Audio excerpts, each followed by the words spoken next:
To demonstrate working with users and computers, I'm going to go to Active Directory Users and Computers. If you are in Server Manager, you can simply go to Tools and you'll see Active Directory Users and Computers.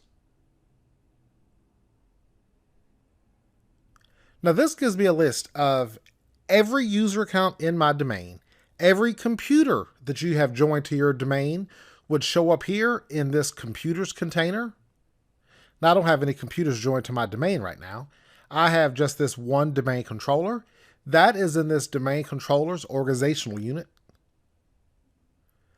I'm going to go to users, and in this users container here, I'm going to create a new user account.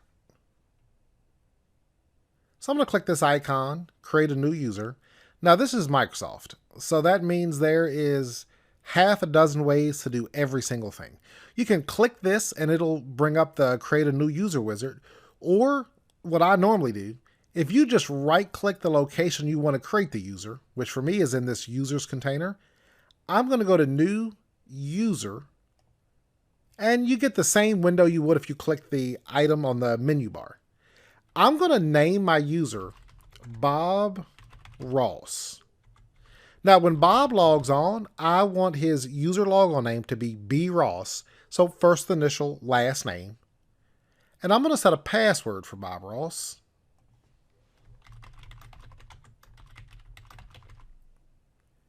Now, normally if you created a password for a new user, you would always leave checked. User must change password at next logon.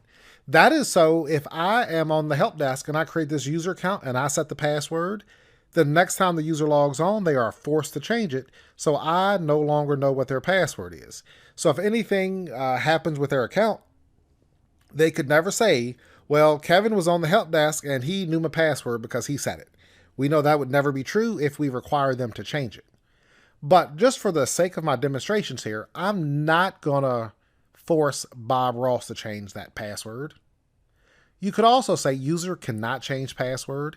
It's rare, but if for some reason you want the password not to be changed by the user. You could also say password never expires. By default, your password expires every 42 days. Now with this password never expires, it just circumvents that. So you would never be required to change your password. You could keep it, forever.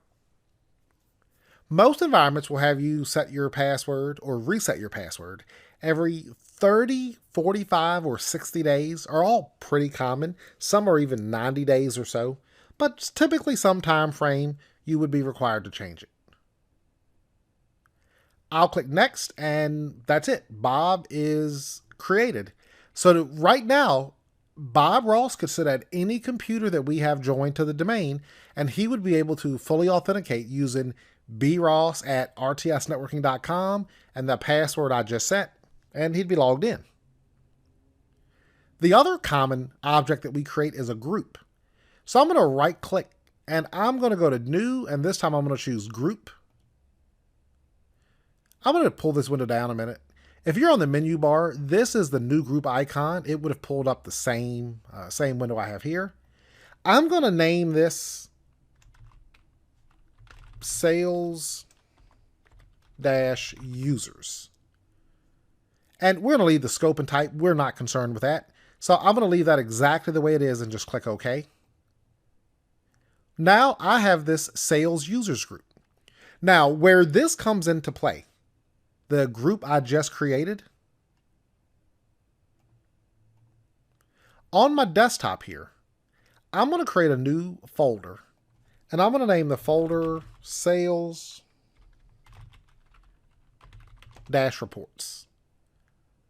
I'm going to right click this and go to Properties. And on this Security tab, I'm going to click Edit. And I'm going to assign access to that Sales Users group. So when I click Add here, I'm actually just going to type SA and check names. And it'll show me if there are multiple accounts that start with SA, it'll give me a list, but there's only one, my sales user, so it automatically populated that for me. So we'll click OK. And now I can decide what permission this group has. I'm just going to leave the default, read and execute, list folder contents, read. So I'll just click OK. This group is now assigned that permission. And I'm going to share this. So I'll go to share.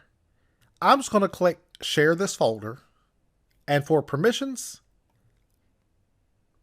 it says everyone right now. I'm going to remove that. And I'm going to click add, and I'm going to add sales users back in. And OK. And we'll just say they have read. That's fine. And I'll close that. That is the purpose of a group. I have now assigned read access to this folder to that sales users group. So now, if I were to go back to Active Directory, when I go to this sales users group, there is a members tab. If I click add, I'm just going to make Bob Ross a member. I'll just type BO. Check names, Bob Ross, and OK. Bob is now a member of this group. So whatever resources this group has been assigned access to, Bob Ross now has that access. Now in a later lesson in this course, we do work through all the NTFS permissions, the share permissions. So we do a deep dive on that in a later module. But from an Active Directory point of view, that is the primary purpose of a group. If I have 500 sales users and they all need access to that folder, I don't want to go to the folder and add 500 users individually. What I would want to do is have a group like sales users. When these users are created, I simply make them a member of the group. Then I can assign permissions one time to that sales users group. I know it's going to be inherited by all the members of that group.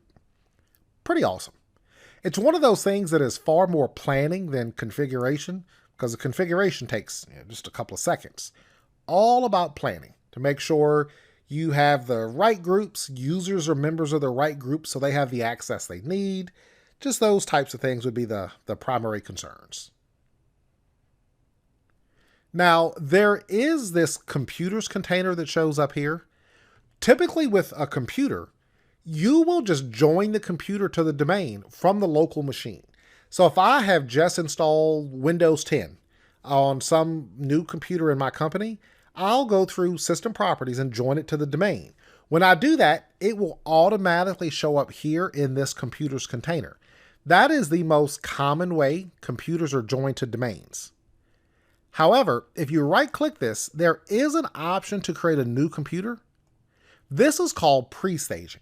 So if I had a computer, I'm just going to say RTS Client 1 is the name of this computer. I could go to a computer named RTS Client 1. Let's say that's your Windows 10 machine. You've installed the operating system, and it's in a workgroup, and it's named RTS Client 1. Well, now when you join it to the domain, it will simply attach itself to this object. Now, you do not need to do that. I mean, I can delete this. Because once you join a computer from the client side itself, it actually joins the domain and it facilitates creating its own computer object automatically. So you would just see it show up as soon as you join the domain. Pretty fascinating. Considering you can have thousands, tens of thousands, hundreds of thousands of users and computers in the same domain, you can actually, theoretically, Microsoft says you can have 40 billion objects in one domain. So the domain itself is really infinite in size. I mean, you'll never get a message that tells you you cannot create a new user because the domain is full. That's impossible. So this is all about structure and design. The organizational units we talked about, if I wanted to create a new organizational unit, I'll just go to New Organizational Unit is in the list. And I'm just going to name mine Sales. I'll click OK for that. And now I have my Sales Organizational Unit.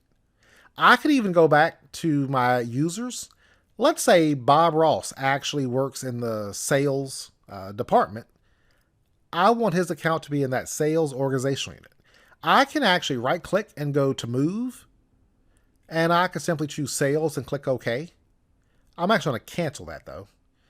You could also click Bob and just drag to Sales. You'll always get this pop-up saying that this could affect how policies are processed, but I'm going to say yes for that. I'm also going to move the Sales Users group. I'm just going to click and drag that as well. And you get that same message, but I'll click yes. Now, when I click on sales, I see Bob Ross and my sales users both show up in that location. So that is our brief walkthrough of creating a new user account, creating a group, adding the user to the group, and creating an organizational unit.